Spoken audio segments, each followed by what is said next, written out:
Hey y'all, thanks for stopping by my channel. Everything in this video is for entertainment purposes only and is pure speculation based on my own personal thoughts and opinions.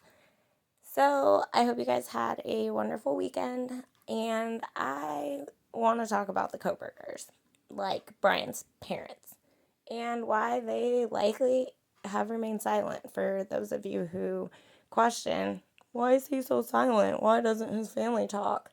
So I'm sharing a clip of Stephan Stearns' parents, and if you don't know who that is, it's a man who's very sick in Florida who is going to spend the rest of his life in prison for um, doing awful things to his girlfriend, uh, her daughter, Maddie Soto. I don't know if I said in Florida or not, but I thought this was a good thing to share for those out there who just don't get it as to why Brian's parents might, not be saying anything and what they might be going through. And if you don't know, now you know. In my opinion, they are very much victims of this situation as well. So I'm sharing a clip from the channel Hidden True Crime. I hope that's okay. I will put a link to their wonderful channel in the description. Take a listen to this. So when you have these incidents, did you guys sit down and kind of have a heart to heart with him at all? I mean, what was communication like between you guys? Oh, we had open communication and dialogue with him all the time. What we didn't have from him was truth, or that if he was having a problem, he would come share it with us. He was very close and close knit to himself. I mean, never came to us. Very rarely, unless he needed money, that he came to us with a problem. Hey, I got a problem. I mean, I felt and told Stefan that, why didn't you come to me with this problem that you experienced on Sunday evening or Monday morning, whenever this took place? Hey, I screwed up. Oh, okay. Because the first thing I would have suggested is, I'm coming there, and then I'm going to take you to the police. You got to turn yourself in. That's be out in front of this. And I always told him to be out in front of this. The minute you've done something wrong, own it, fess up to it, and get out in front of it. And I guess he thought he was smarter than the average bear, what have you. Because obviously, if you look at the timelines and the sequence of the chronological narrative summary, what have you, is like, how could he not realize that his trail was being followed? They know everything he did. How can you, in today's technological environment that we live in, do you think you can get away with anything? You can't sneeze and not know that you've sneezed. I don't know how he thought he could get away with any of this. So our deepest desires to discover more about Stefan, learn from him.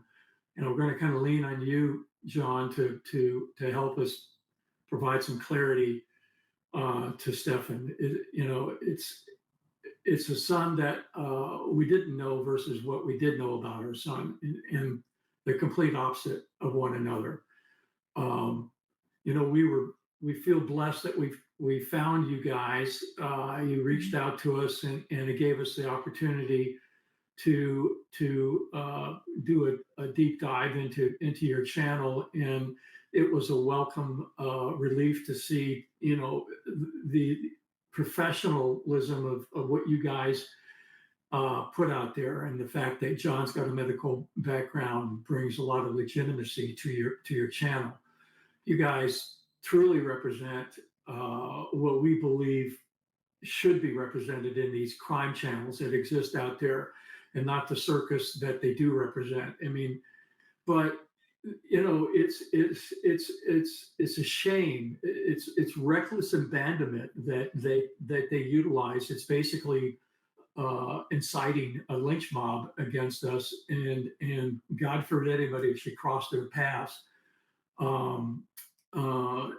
because they'll just attack you. I mean, you look at these broadcasts that they have, and then you just watch the thread of comments that are made as if they're really relevant. But I guess the people feel, and maybe you can answer this, John, is that, why do people feel like that they have to lash out if not to make themselves feel better about themselves.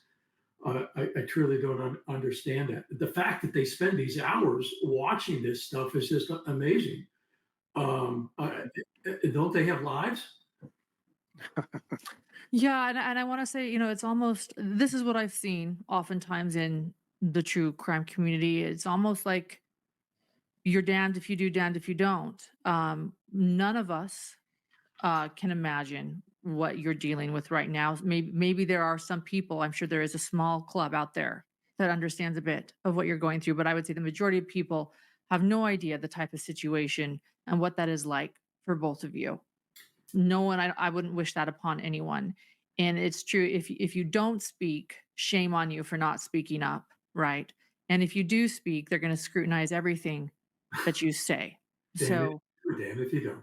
yeah. So we've been handcuffed for the last 7 months, almost 8 months. We've been held to strict silence, and so I think we've been chastised, criticized for not responding. But people don't realize that there's some legal proceedings going on here, and we don't want to misspeak. And now that all the information is out there, not that we knew anything, because we didn't know anything until it was released to the public. So we're learning just as much as everybody else does whenever this information is released. Stephan is constrained to tell us anything because he's under instructions from his attorney. So, and obviously, what we have learned has been quite shocking to us, and very disappointing to say the least. And then, of course, now we're trying to self-analyze, what we did or didn't do that caused this, and we're not even sure. Well, we know we're not the cause of it, but it was just no. He was not involved. So just in general, as a child, how would you describe Stephan? Before or after? I would say it's two sides of the same coin. There was one side absolutely delightful and beautiful and wonderful and proud to be his parents, and there was the other side that came later that sometimes you didn't even like him. I mean, I can say I can love somebody, but I don't have to like them. I don't have to like the way they act, but that doesn't mean I don't love them. And that doesn't mean that we're ever, despite what anybody on YouTube says or anybody hints at, we are not abandoning our child. He is wounded. He is having PTSD in jail. He has lost a tremendous amount of weight. He is on heart medication, high blood pressure medication, which he was not before. And I understand that people think that he needs to suffer. Well, yes, okay. He needs to be punished and maybe he needs to suffer. But don't expect me as a mother to turn off my heart and say, buddy, you're on your own. I don't like you. I don't like what you did. And I'm not going to stand by you one bit. Because I want him, for the time he has left on this earth, and we don't know how long it is, I will give him as much support as he wants and needs. I want him to be strong in body, mind, and spirit. I want him speaking to God. I want him asking for forgiveness. If we can do what we can to keep his mind active, because he is in solitary and has been for 8 months, I will send him as many books as he wants to read. And it's nobody else's damn business what I do with my money or where I send a book.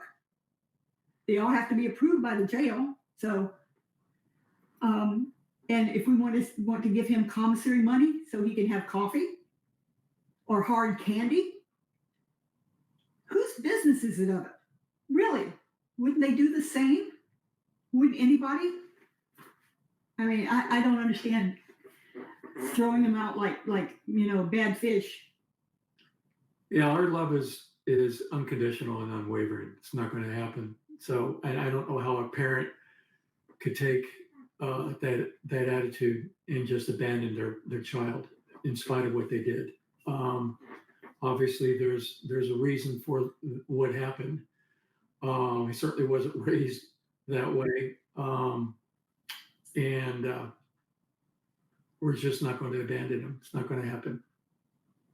You're his parents. Yep.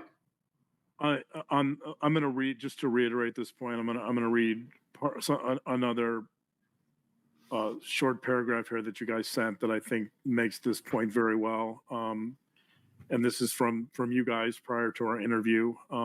It says, as long as Stephan remains on this earth, the love for our son is deep, unconditional, and unwavering. We will not abandon Stephan. We also are not trying to make excuses for him. He did this, and we know that now. Yep. Yep.